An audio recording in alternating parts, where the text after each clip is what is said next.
So don't believe that I'm lovely. Don't believe I want you back. You know, it's always something. It's never that bad.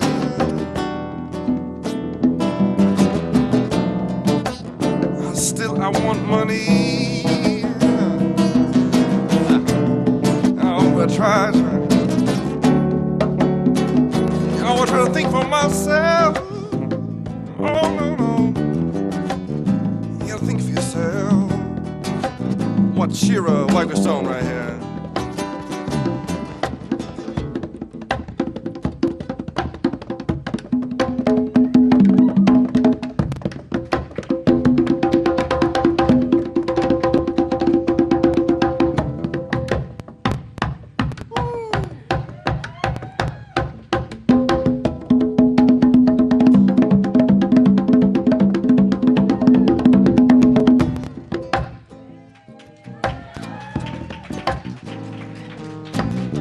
What Shira.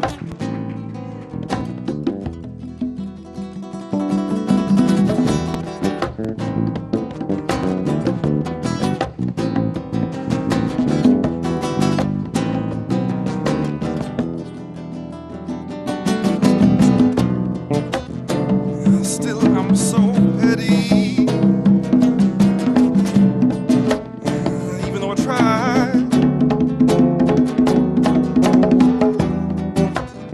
I try to think for myself.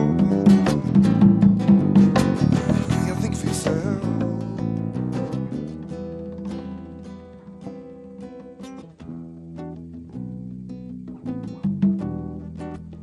You gotta think for yourself.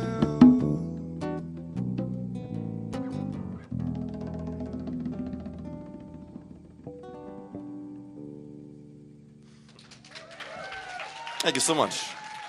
And Wachira, Wagwa Stone on the drums, everybody.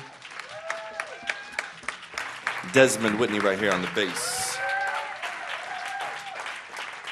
And while we have you, we just want to say thank you for the opportunity to play, and thanks to Marty. Thanks for having us. It's been really great, so thank you guys very much. Thank you. Love you guys.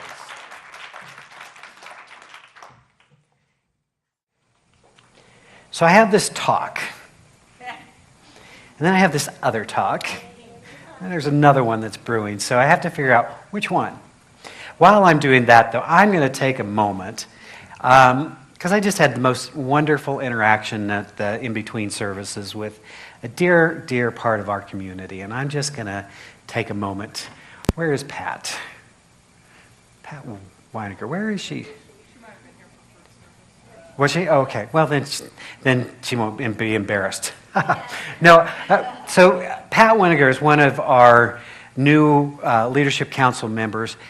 Just about the sweetest soul on the planet, and that takes some competition. There's some competition going on for that, but Pat was in our most recent Basic Principles class, and she began sharing the journey of Jack. And Jack is this amazing special needs child, and she's a teacher, and so we all kind of got invested in this story and the weekly breakthroughs. And so Jack became part of her spiritual journey, our spiritual journey, this whole thing. And all kinds of things have come together for this young man who was really struggling and having some challenges because of, as I said, she's an angel. But I just wanted to share this, and I'll embarrass her next week when I can in public. But so she's just sharing with me this journey, and he's graduating into 3rd grade, and how exciting that is. And she's connecting with him, just saying, you know, I'm still going to be in this classroom, so if you need anything, and they've set up a wonderful program. But her efforts have been recognized and acknowledged, and she will be receiving the Special Ed Teacher of the Year Award. So some of those of us that were in this class just are like, of course.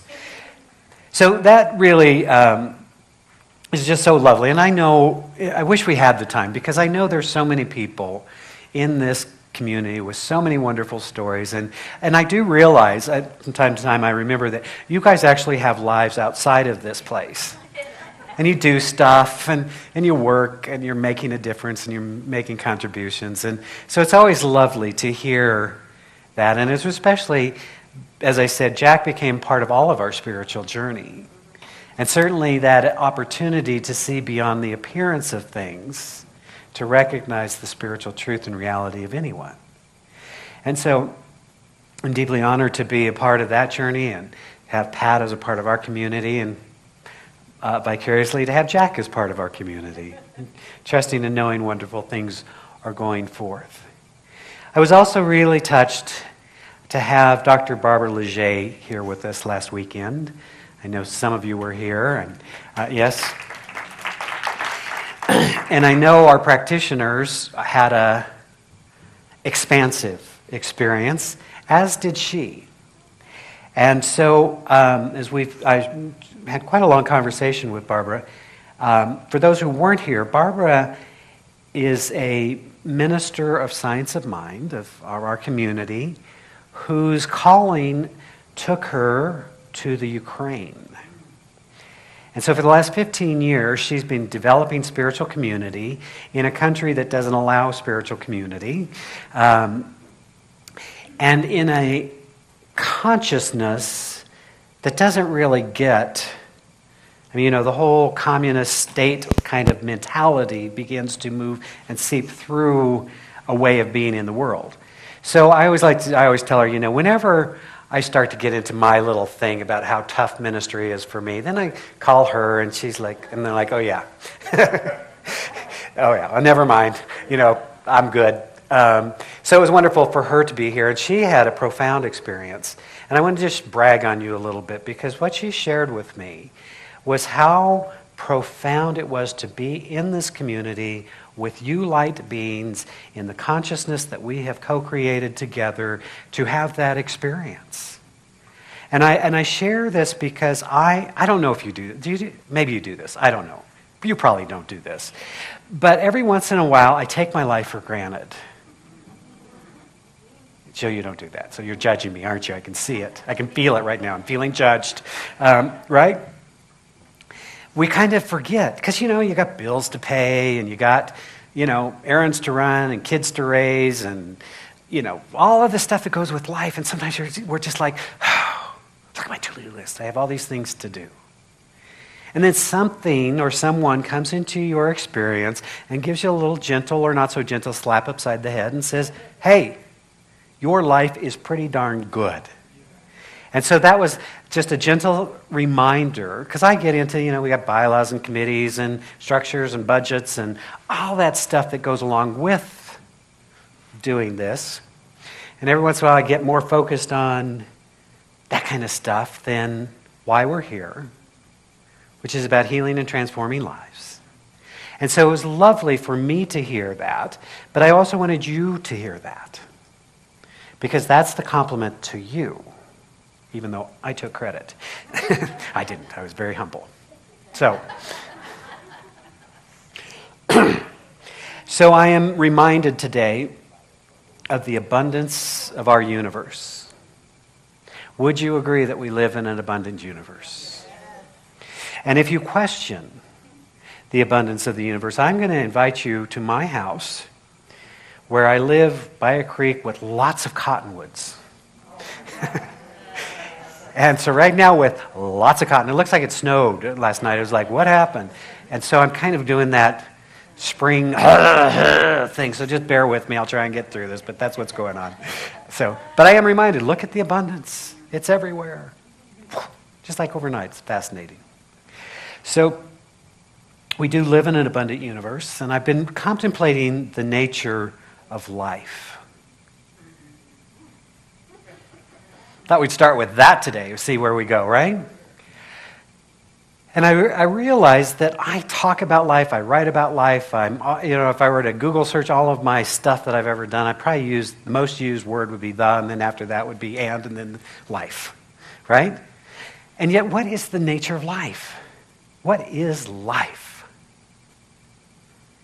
And so, when I think about it, I begin to realize there is some divine intelligence that is at work in our universe that brings forth creation. And so it is doing that, and it organizes around, but there's a spiritual idea that it organizes around that intelligence. And so what we know is that in the acorn there is an intelligence that knows how to become an oak tree. Amazing when you think about it. There is an intelligence behind everything, and animated by this life principles, goes on to come forth, to produce itself, to reveal its highest expression of itself. Isn't that amazing? And so Ernest Holmes was saying to us over and over, he liked to use the phrase, there is one life, that life is God. Another $20. Man, this is good. That life is God. That life is my life now. One life, expressing through and as all things. And so when we get it, and when we awaken to what's really going on here, we are reminded that there is not a power separate from us. There is just the one life expressing in, through, and as all of creation. And therefore, it's sort of foolhardy to think that it's not part of who I am. Now, many of you know that I came out of a Baptist background. I grew up as a young kid studying my Bible and learning about God and the devil. And oh, do I long for those teachings from time to time. Right? Because everything was easily explained. Good things, God. Bad things, devil. Never me. I was just an innocent bystander as this cosmic thing was going on. But, it didn't really work for me because I was questioning, I'm not putting down a faith, I'm just saying, for me, I was looking for something that was, one, less exclusive, because I always thought all paths must lead to the divine. That if there's one God, then everybody's worshiping the same thing, even if they're calling it different names. So that was, I got that as a little small child. So I stopped doing that. And then I started doing nothing spiritually for an extended period of time. That didn't work very well for me. As I was sharing recently, sometimes when we look at our lives, we go, my best thinking got me here. Well, my best thinking got me into big trouble. And I realized I got to find a better way than this because this is clearly not working. And so I knew that if I went to the right seminar, to the right workshop, to the right class, read the right book, then it would all work. And I equally knew that I would not do church ever again. You can see the wisdom of that thinking. But I did find myself in a little spiritual community, not dissimilar to this, where they had wonderful music and amazing messages. And I began to take those classes, and they began to teach me a new way of thinking and a new way of being in the world. And they began to say, it's not two opposite powers struggling for your soul, but one life, always present, ever available, in which we live and move and have our being. However, in that one life, we have this wonderful thing called free will. Yay! Kind of takes the devil out and, right? Luck out of it, and just says, so in this, so we are existing in a presence and a power in an abundant universe, and we are free to make choices about that. It won't be forced upon us. It won't force itself through us. It's just as Emerson said, the universe is lying in quiet repose, awaiting our recognition of it. And so what they also said, then, I was like, this is cool. You can create the life you want. You must make choices and create the life you want. Cool. Affirm this. Wonderful. Put a vision board up. Love it. Right? Take responsibility. What? What? Take responsibility for your life, for all that is and all that isn't. Well, can't I just have the first part? Right? Dan Millman in The Laws of Spirit talks about this. He says, we are both burdened and blessed by the great responsibility of free will, the power of choice. And we know our future is determined in large part by the choices we make now. He says we can't always control our circumstances, but we can and do choose our response to whatever arises. By reclaiming the power of choice, we find courage to live fully in the world. Now, the reason I had issues with responsibility is because I didn't really understand responsibility. I understood blame. I was so good at blaming the devil for all this stuff that was happening that when they said you must not look to the outer, you must look to the inner, I took that same energy. I blamed myself for creating the life, which is a very different thing from just accepting responsibility that the choices that I've made have created the circumstances for me to have the experience of life I'm having now. And the things that are really working, then I should continue to do that. Why not? It's working. And the things that are not working, might want to stop doing that. Simple, easy, done. We can all go home. Make a new choice, have a new experience of life, you're done. But then I noticed something interesting, that sometimes I'd make a conscious choice, and with just a short amount of time, my life looked exactly the same. How can that be? Well, it turns out there's more to the story. I spoke about this a while back, but when we begin to understand how our minds work, we realize there's the top part, which is the conscious mind, where choice happens, where volition happens, where decisions are made. And then there's this deep part of our minds called the subconscious mind, where values are held and beliefs are held and decisions are, all that kind of stuff, past decision, past choices, all of that wonderful mix of consciousness resides, and that we live from that place more often than not. Now, I have struggled over the years with weight. You've been you've heard my stories of, right? Sometimes it goes up, sometimes it goes down, right? And so when I go into this mode, my warrior mode, I say, I'm going to go on a diet. Anybody do that? Anybody else do diets ever? And sometimes I've done it for like days.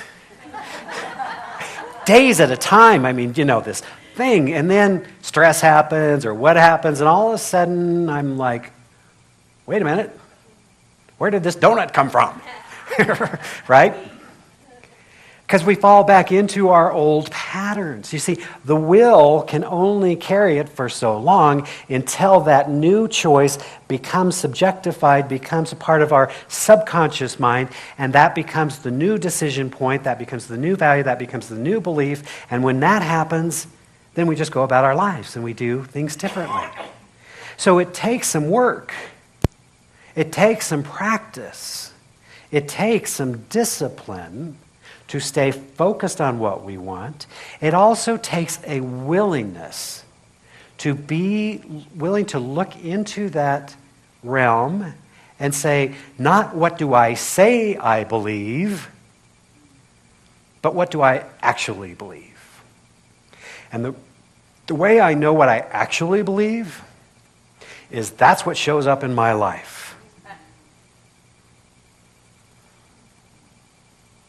Am I the only one here? I mean, you know what I'm talking about, right? Now, yours may not have been weight. You may have some other thing that you're like, ah. The good news is that when we move into a different way of experiencing this, for me, or letting go of guilt, letting go of blame, letting go of shame, letting go of all that, to simply say, I am responsible. I have the power and the privilege to choose my life. And I can go deeper or I can avoid. I have found avoiding doesn't always work. Denial can be fun for a while until it swings back around and smacks you upside the head.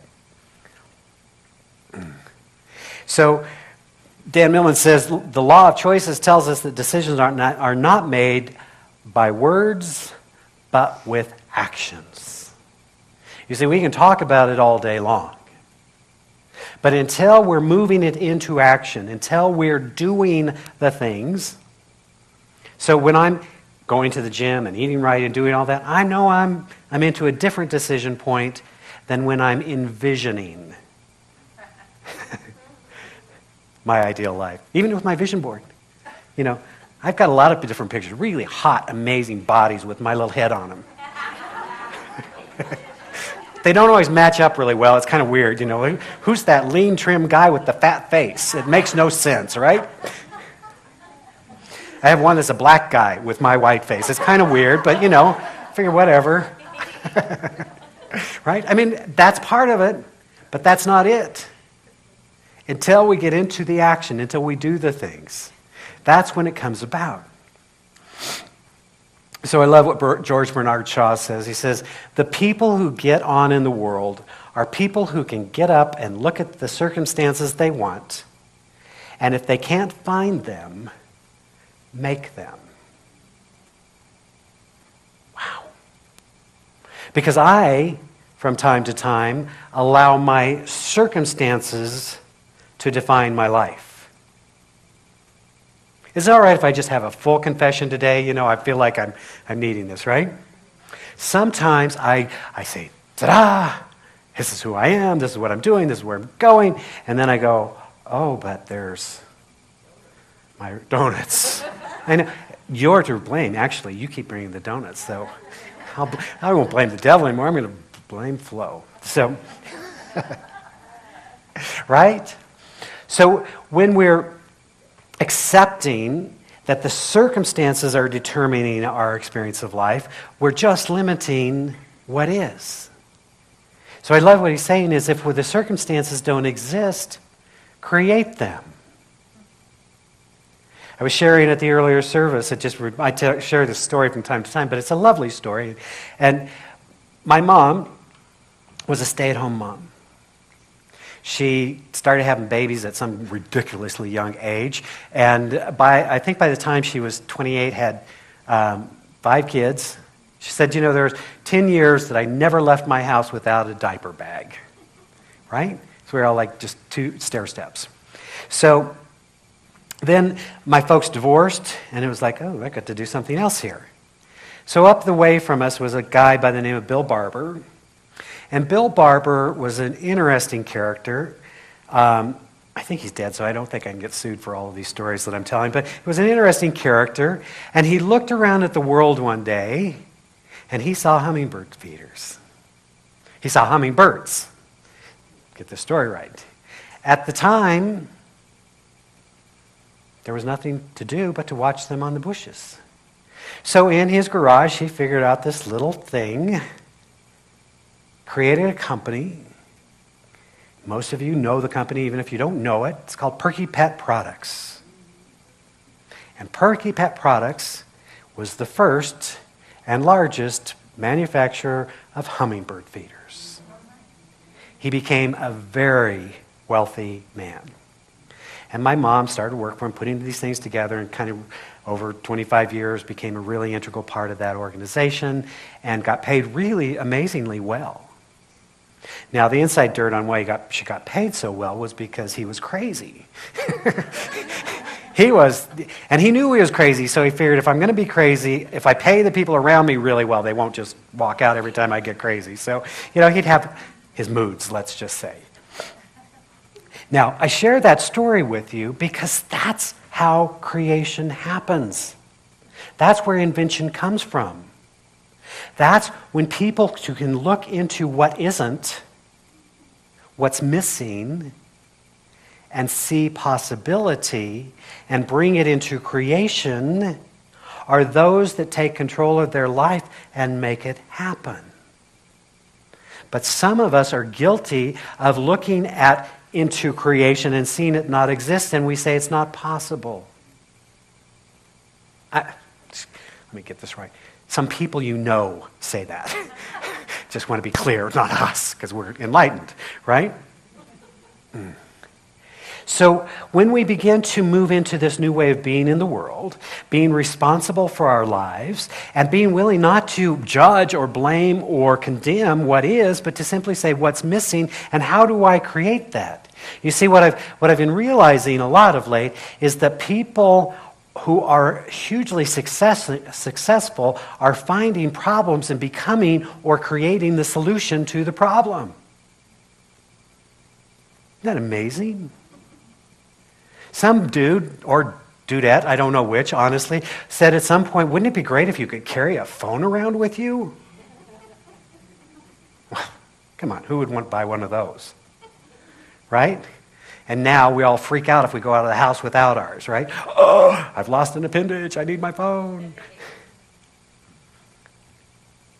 Are you getting this? So here's the other thing I would have you know. Power of choice. Until we can learn to say no, yes is not really a possibility. I was thinking about a while back, I was working with a couple, and they were saying they're having issues, having problems in their relationship. Like that never happens, right?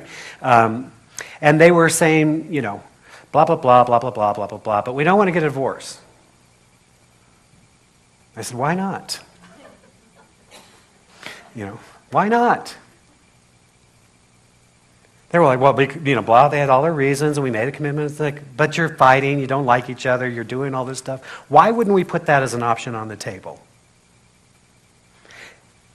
They're like, oh, let's put it as an option.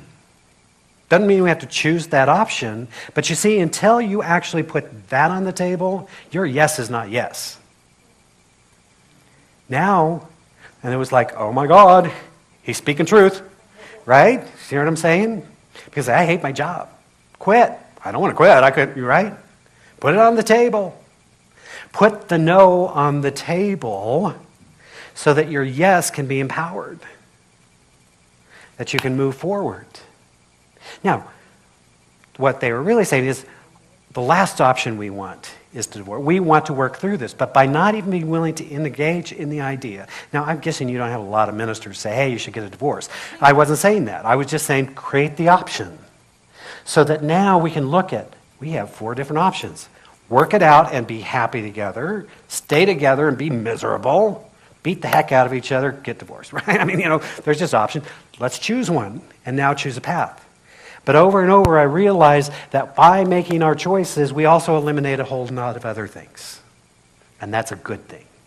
That's where power and clarity and focus comes in. And that is where the universe then begins to back up our choices to bring about circumstances and new circumstances and situations to fulfill the divine idea. The worst thing we can ever say, I believe, to ourselves or to the universe is, I'm just going to keep my options open. Okay, cool. Because that's such a great way for the universe to manifest. In the beginning, God said, let there be, I don't know. Whatever. Let there be whatever. Which may be where cockroaches came from. I don't know, because I can't figure out why they're here. But, right? So when we focus, when we create that, then we create the avenue through which things can happen. And then all manner of things begin to happen. These stories we hear about of how coincidence happens, how circumstances change, how things evolve, that are never possible until we do that. Boy, I'm about ready to start into the third sermon, and I haven't even got to the first one yet. So we're just going to wind this thing down. Are you getting this, though? Yeah. But until we're willing to accept responsibility for our life, none of that works. Because in the responsibility is saying, I have the ability to respond to what's going on in my world. What choice will I make? What thing will I commit to? Who will I be? Who will I become? How will I show up in the world to do that? I loved Barbara made reference to, are you making welcome the life you want? Some of us do this. We say, I want more love. I want more healthy relationships. I want more money. I want more good in my life. And my circumstances say this, and I grew up and I never did get that college degree, and right? Anybody else do this? Some of you do it this way. So I just want to be inclusive, because we're all about being inclusive these days, right? Do you know what I'm saying? And the universe is going, what the? I don't know what that means. Do you want it or not want it? I'd like to be rich, but I'd love a nurturing, supportive relationship, but the universe goes, okay, when you get clear, I'll show up. Meantime, I'm just going to lie in silent repose, as Emerson says. Here's the last thing I want to end with. The universe does not judge us. The universe does not judge us. It does not reward us. It does not punish us. It only provides consequences and lessons and opportunities to balance and learn through the law of cause and effect. Compassion is the recognition that we are each doing the best we can within the limits of our current beliefs and capacities. So everything I share with you, me, is not to create guilt, rather to be compassionate, because we're all doing the best we can. Nobody wakes up in the morning and says, how can I screw up my life today? And yet some of us are pretty good at it without even trying. It's amazing, right? So be compassionate for ourselves and for each other. Be compassionate for others who are practicing unskilled behaviors. Be compassionate and yet recognize we can be responsible and we can allow others to be responsible. This is a great lesson for me to learn that I could hold people accountable and still be compassionate. They were not mutually exclusive. I know. Is that a wild idea? I mean, give that a moment, right? Write that down. We can keep our hearts open and yet invite accountability and responsibility. And that is where the realm of miracle occurs. Dan Millman says that recognize that every action or inaction has consequences. The willingness to accept those consequences give you the power and freedom to choose who you are, where you are, and what you will do. And that's when life changed from an obligation to a blessed opportunity. That's when miracles happen. Isn't it better to see our lives as a blessed opportunity? That Ernest Holmes said it brilliant. I'm going to close with this because it's one of my favorite quotes of his. He said, "We exist in a sea of limitless possibility, and ours is the privilege of giving birth to it." We, as evolved conscious beings, have the privilege of giving birth to new creation, to new possibility. And whether yours is to create a new hummingbird feeder or the impact the life of a little kid named Jack, we all have the privilege of bringing forth greater life and greater possibility. Let us accept responsibility for the privilege that we have been given. I honor you on this pathway. Let's take a moment to pray together, shall we? Inviting our practitioners forward.